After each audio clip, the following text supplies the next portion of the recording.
ধৈর্য হারিও না, নিশ্চয়ই তোমার আল্লাহ তোমার জন্য উত্তম কিছু রেখেছেন।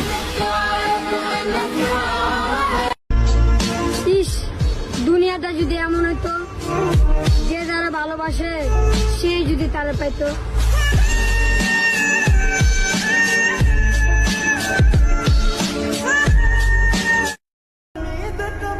গরিব ঘরের ছেলে তো ভাই, এই দুনিয়াতে এমন কোনো মেয়ে নাই যে আমাদের মতো ছেলেদেরকে খালি পকেটে ভালোবাসবে।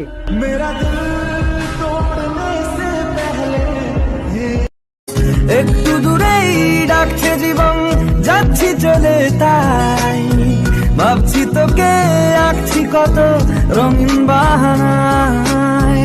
যদি মনে ধরে আমায় সঙ্গে করে মেঘের মুলুকে চল, তোর কথা ওঠে আমার কপালে জোটে দারুণ খুশি।